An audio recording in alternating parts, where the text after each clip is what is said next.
Alright, let's do a little Sar surgery. I don't know why that's not lining up properly. Like I said, I only shot one 29 round, 29s of the 30 rounds that were loaded. And it seems to be as tight as it can get. I can't even undo it. Let me get the bigger one. You a beefy guy? He's a beefy guy.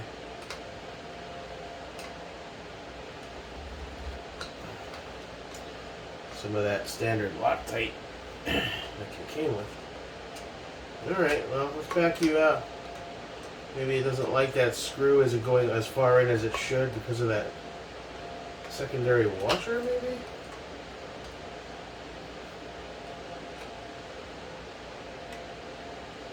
Hey, it got hot and humid all of a sudden. Summer's on the way back early, I think. Mid-80s humidity. Feels like June or May.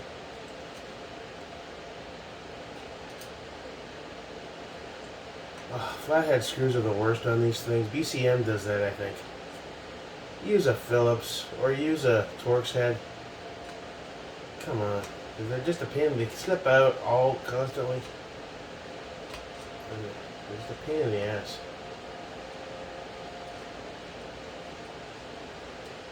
Another reason I stopped buying BCM grips. Fuck that. B5 all the way. Alright, let's see. You all the way out? Yep.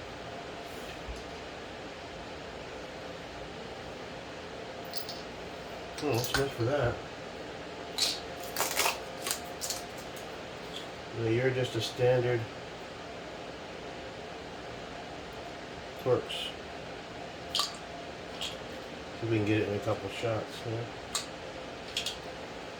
No, huh?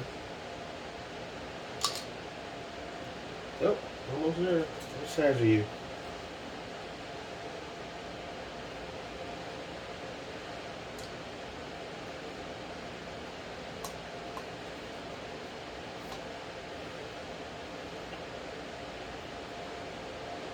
Well, that's threaded itself.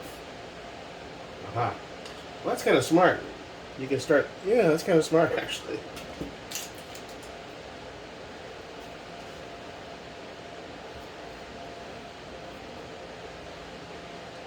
Alright, I guess you get your stock one back, buddy.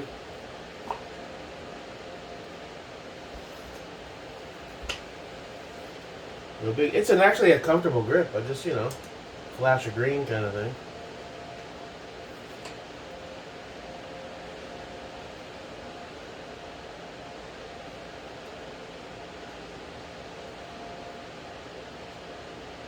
You good? Make sure he's straight. What's this, 3/16?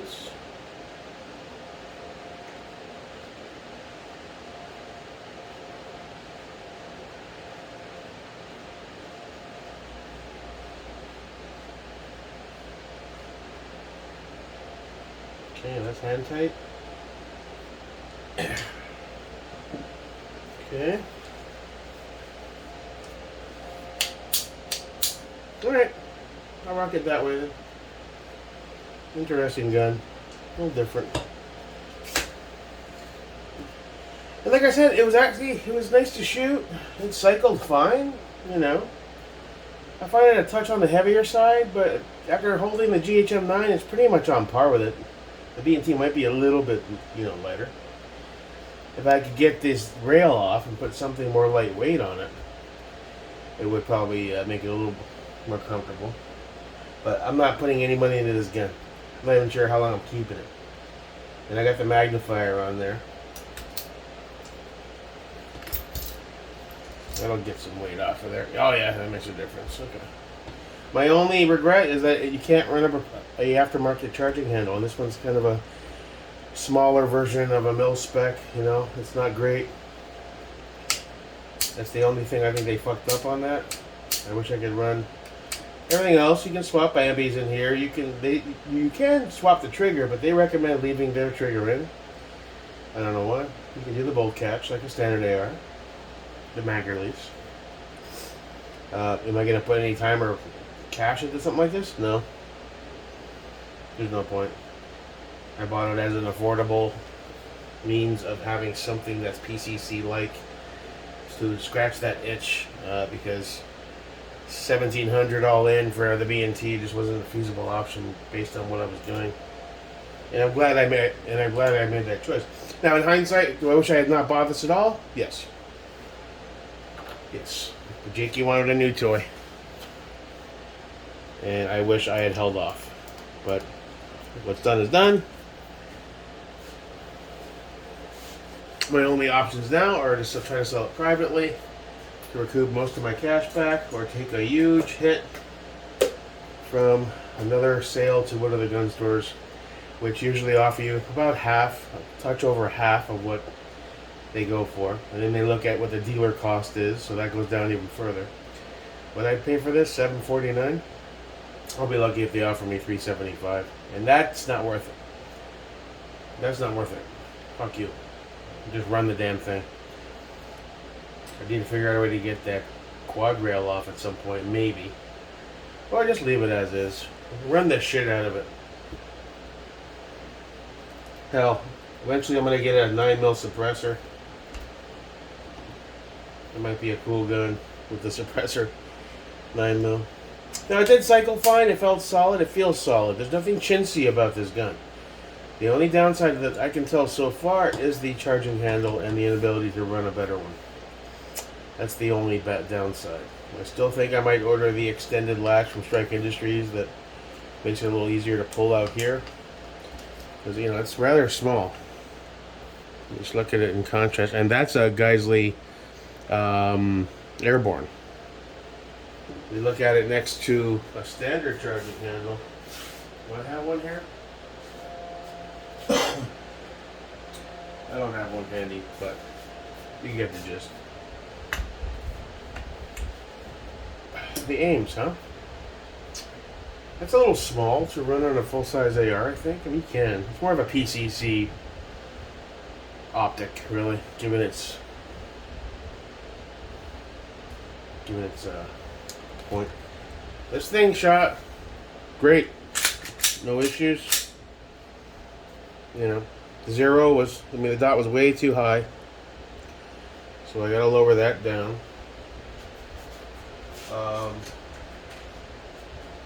It wasn't too far left or right from what I remember. You're a bit beefy. You don't fit there.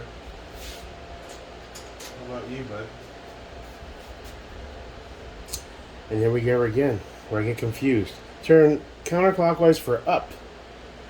But, so if I want to go down, clockwise should be the ticket, but I'm always getting...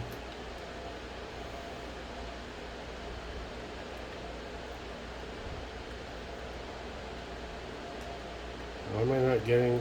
This won't fit in it? What's going on?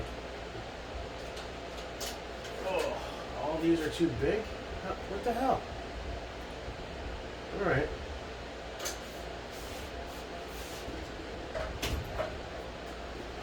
Oh shit, the one I needed, I didn't put back in the case, and now, just like other shit, when I don't put it right back when I'm supposed to, I gotta go hunt for it. Damn it, Jake. I have other flatheads in here, but I don't like losing shit like that.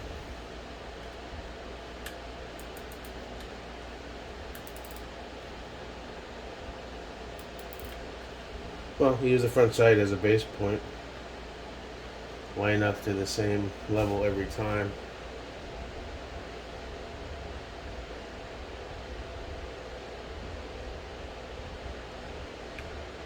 Okay.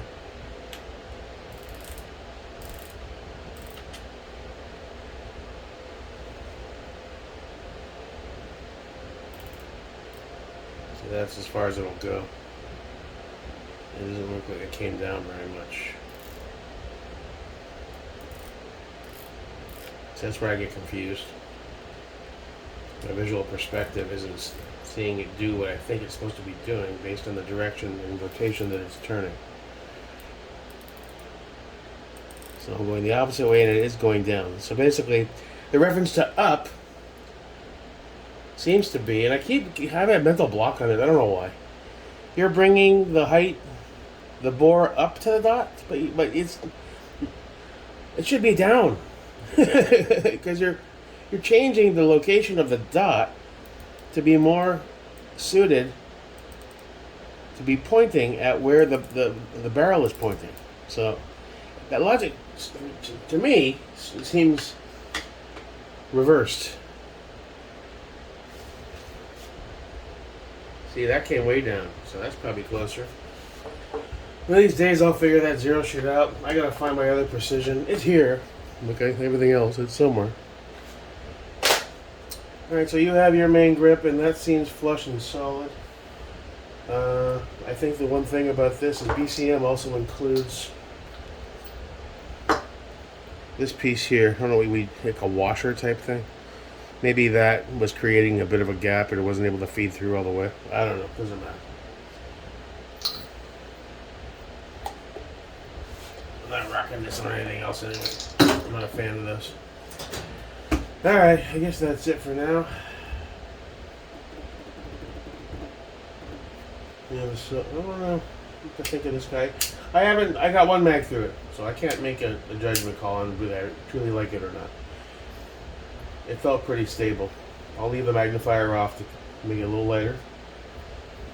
It's a PCC. You want to be able to toss it around a little easier, you know? And definitely we need to do a day dedicated to handguns in this soon. As far as the aims, it seemed close to on. You know, it wasn't perfect, but it wasn't, you know, as crazy as some of the other stuff.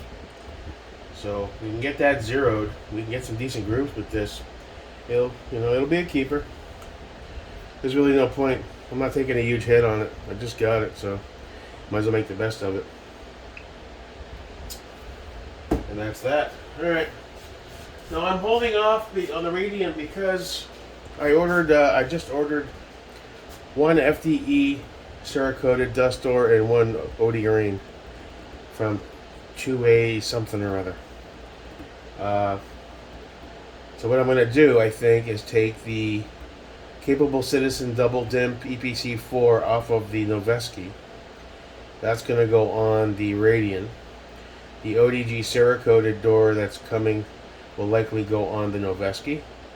Now the FDE that I ordered is likely going to go on the Geisley. And then the GI mil-spec that's on the Radian will likely go on the Redacted. I didn't want to drop a bunch of cash on a bunch of these things.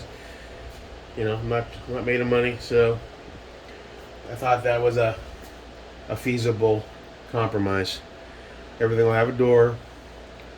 The Cerakoted ones actually look pretty good. They don't have dimples in them, but they're also $19, not $60, $80, $100. And they're easily purchased. So now Monday, I believe my ODG ACF arrives. That was a bit of an impulse buy. A guy reached out to me. Again, I made some random comment in a thing. I think it was in the group, something about ACFs. And again, I'm not on the hunt for one. You know, they're cool and all, but it's like I didn't really want one. And he reached out. He's like, "Hey, are you looking for an ACF?" And I was like, "Well, I'm not desperate for one, but sure, why not? You know, they're cool." And he sent me back a picture within a few minutes. He had an FDE one and a OD green one, which is really cool. You know, it really matches the ano on the ADM actually, just like the Geisley does. So I was like, "How much?" He's like, "120 shipped." I'm like, "You know what? Screw it. I kind of want one. I'm all about that ODG vibe, and I'll be able to run an ACF on a couple of builds, you know." So that was my impulse buy. Now, the 1,000 rounds of ammo, the Eggman I ordered this morning, that's for training. Wish it was 10,000 or 5,000, but it's 1,000. My bank is, after the can and some other stuff that I've got, the Glock, my bank is dropping fast on the budget. So I've got to rein myself in because I still have other priorities. I still need a holster for the Glock 34. Something like a Safariland, doesn't have to be, because those are pretty up there, 250-ish. I was looking at those Vidara holsters. They seem okay. The Walther needs a holster. I'm guessing IWB for the Walther. You know, there's a few little odds and ends I gotta snag, and I want to keep cash on standby. I still want to go down to Volusia Gun and Hunt Club and see what that's all about. Sign up for maybe a beginning pistol class, give that a run, see how that goes. See if they offer Carbine 1 course, maybe then do that. I'm not sure what kit is required for the base level courses. Do you need the mag carrier and the battle belt and, you know, all that jazz? Or is it just, you know, some good sneakers, a pair of decent freaking cargo shorts, and, you know, a regular shirt? I don't know. Because all that stuff costs money. So, that's where I'm at. So I'm holding off. I'm going to do the EPC and dust door swaps when those arrive. I just ordered those. So my guess is they'll be here sometime in the middle of to late next week. As will my ammunition. So the Radiant will have to hold off a little bit longer because there's no point. I could do the barrel and the gas block. That's fine. I will. But, you know, I'm not going to lock it down because... Well, this is easy to come off, though. This isn't like the BCM. I got BCM in the brain. How it's a motherfucker. And heat, and you gotta coax it, and use a brass punch, and fucking BCM tolerances. They're a little too much, to be honest. Just work on your fastening system so that it's super solid. It doesn't have to be that tight. That's Magpul FD. That's that Krylon FDE shit. It looked good. And then after painting it, it got hit by something. So it's paint. I don't have the hardware for it, so that's why I just ordered a Cerakote one. You know, just a chintzy. All right, moving forward. How we going?